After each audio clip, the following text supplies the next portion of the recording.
Cette semaine, l'actualité reste dominée tant au plan national qu'international par l'arrestation du terroriste Chebani.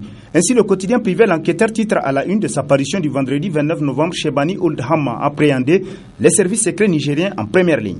Le journal nous apprend que le Malien Chebani Ould Hamma, que les Nigériens connaissent fort bien, vient de se faire arrêter au Mali grâce aux efforts conjoints des éléments de l'opération Serval et des services spéciaux nigériens. Le mardi 26 novembre 2013, l'homme se croyait en sécurité dans un campement nomade situé entre Gao et Kidal dans le septentrion malien. Selon l'enquêteur, Chebani Ould Hamma est incessamment attendu à Niamey, d'où il s'était enfui il y a seulement 4 mois. Sur le plan politique, le Patriote 15 titre dans ses colonnes. Situation sociopolitique précipitée, le Niger en état de défiance. Selon l'hebdomadaire de l'adoption du programme gouvernemental par le vote de la question de confiance, l'idée de la motion de défiance surgit. Alidou Badje, député national, est promu président de l'Assemblée nationale. Les tractations sont en cours dans la plus grande méfiance de chacun à chacun, poursuit le journal, qui renchérit et l'argent est devenu l'arme fatale à coup de débauchage qui tourne les têtes les plus pensantes à Niamey, dit-on. L'hebdomadaire La Roue de l'Histoire, dans sa rubrique Les Brèves, à titre pugilat à l'Assemblée nationale, le journal nous apprend que le ton est monté d'un cran à l'Assemblée nationale dans l'après-midi du mercredi 27 novembre 2013 entre les députés PNDS et ceux de l'Oumana.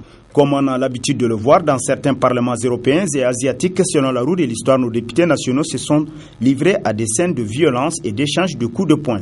L'affaire a failli tourner dans une bagarre rangée n'eût été la présence des forces de l'ordre. Le malheureux incident s'est déclenché au cours de la séance plénière portant sur l'adoption de la loi des finances 2013. Tout est parti d'une question du président de l'Assemblée nationale, Ama Amadou, adressée au ministre des Finances, Jules Bayé, au cours des débats sur l'adoption du budget 2013. Un député du PNDS s'interposa, estimant que le président de l'Assemblée nationale revenait sur la même question tout simplement pour déranger le ministre des Finances Jules Bayé. C'est ainsi, selon La Roue de l'Histoire, que les échanges de propos violents ont eu lieu entre ce même député et les autres députés du Noumana qui prenaient parti pour leur président. Un palais des 1001 nuits pour Issoufou a constitué l'un des titres à la une de l'enquêteur paru le 26 novembre dernier. Selon le journal, les raisons avancées pour justifier l'édification d'un nouveau palais présidentiel reposent sur la sécurité et la tranquillité des usagers des routes qui encadrent actuellement le lieu de résidence du président de la République. Des chefs d'État dévanciers de Issoufou Mahamadou, de surcroît militaires de carrière, n'ont pas jugé opportun de dépenser des milliards pour cet objectif. Il ne reste donc que le désir présidentiel d'être dans un cadre qu'il estime digne de sa grandeur. C'est ce qu'on appelle de la mégalomanie, c'est-à-dire voir les choses de façon démesurée. Au moment où l'école nigérienne chancelle sur ses fondements, est-il raisonnable de consacrer 12 milliards à un habitat pour un seul Nigérien, fût-il un magistrat suprême, s'interroge l'enquêteur. Circulation routière à Niamey, les sorties du président de la République continuent à constituer un calvaire aux populations de Niamey, titre le satirique La Griffe cette semaine. En effet, selon le journal, ces derniers temps, quand le président Issoufou Mahamadou va sortir de son palais pour se rendre à l'aéroport ou dans un quartier de Niamey, c'est à un blocage systématique des voies qu'on assiste. Mais là où le bas blesse surtout, c'est quand à l'occasion des sorties du président de la République, même à la morgue, on empêche aux gens de garer leurs véhicules dans le parking, constate La Griffe, qui poursuit dans plusieurs pays de notre sous-région. Les cortèges présidentiels passent parfois inaperçus et n'entravent jamais la circulation des usagers de la route. Gros deal autour d'un racket de 400 milliards de francs CFA a constitué un des titres à la une de l'hebdomadaire à l'actualité qui nous apprend qu'en 2009, Tanja savait que la communauté internationale n'allait pas cautionner son entreprise de Tazarché. En prévoyant, il signe une convention avec les Chinois dans le cadre de l'exploitation du pétrole nigérien.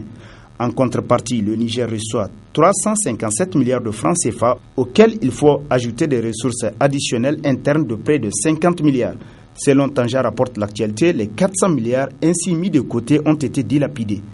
Or, depuis près de 3 ans, compte tenu des forts soupçons qui pèsent sur Salou et sa clique, les partis politiques de l'opposition et une partie de la société civile réclament l'audit de la transition militaire, mais sans succès, constate le journal qui poursuit que le président Issoufou reste sourd à tout appel en ce sens. En d'autres termes, le refus d'Issoufou d'auditer la transition de Salou accréditerait la thèse d'un complot des 2 hommes contre le Niger et son peuple selon l'hebdomadaire L'Actualité. Pour sa part, l'hebdomadaire Le Monde d'aujourd'hui nous apprend que la relation Hamma-Tanja empêche à Issoufou de dormir. Selon le journal, cette réconciliation, ce pardon de Hamma au MNSD et ses militants n'est rien d'autre qu'une compromission avérée d'un second mandat pour le président Issoufou en 2016. Comment expliquer qu'un chef d'État demande le concours d'un ancien président pour se débarrasser de son allié du jour? S'interroge l'hebdomadaire qui poursuit qu'aussi, depuis la divulgation de l'entretien qu'il a accordé à des ressortissants d'Ottawa, ni le président de la République, ni son entourage n'ont réagi jusque-là. En tout cas, constate Le Monde d'aujourd'hui qui renchérit le silence du pouvoir plus d'une semaine après ces révélations inquiète à plus d'un titre. Sur la situation politique du pays, toujours l'hebdomadaire satirique Le Canard déchaîné titre La natte de la honte. Selon ce journal, le rapprochement entre Tanja et Hamma ruinera les espoirs des artisans de la mise à l'écart du parti ayant permis à Issoufou d'être président de la République. On n'oublie pas Dieu et c'est lui dans son infinie bonté qui fera échec au projet, constate l'hebdomadaire qui nous apprend qu'un acteur de la société civile, par ailleurs ancien conseiller à la présidence, confiera même au cours d'un débat sur une télévision de la place ce que dit en langue le président Issoufou. Je ne lui adresserai pas la parole. Cette fuite en avant traduit bien le malaise et justifie cet adage bien de chez nous qui dit que la natte de la honte se ramasse avec folie, conclut Le Canard déchaîné. Complot politique, le maire de la commune 2, victime d'une dénonciation calomnieuse, titre à l'hebdomadaire Le Courrier dans ses colonnes. Le journal nous apprend que l'interpellation du maire de la commune 2 et 3 de ses camarades entrent dans un vaste complot qui est en train d'être ourdi contre les leaders de l'opposition.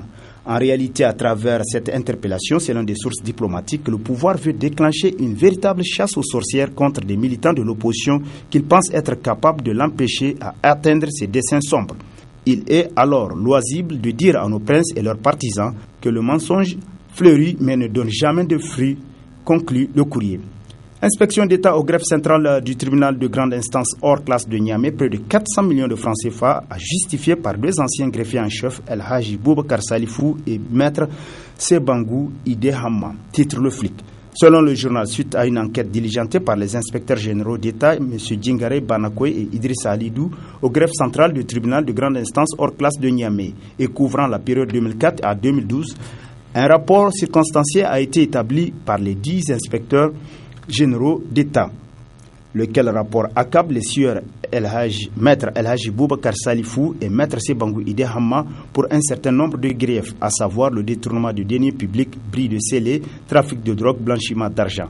Pour l'instant, les poursuites correctionnelles ou criminelles concernant ces deux anciens greffiers en chef du tribunal de grande instance hors classe de Niamey sont bel et bien engagées par le procureur de la République depuis le 14 novembre 2013, selon le Flic. Sur un tout autre plan, le bi-hebdomadaire L'événement, en date du 28 novembre 2013, titre Fourniture de l'énergie électrique, la Sonabel trace la voie à la Nigélec.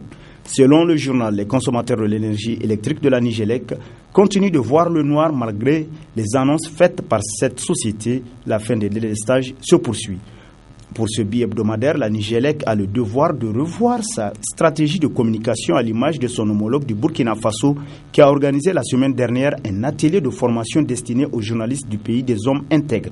De quoi inspirer la Nigélec à revoir sa politique de communication avec sa clientèle par rapport à un problème dont le règlement ne semble pas pour l'instant, pour bientôt. Sur ce prend fin cette rubrique. Prochain rendez-vous, plaise à Dieu, dans une semaine avec toujours la même passion de vous servir. Bonne lecture et au revoir.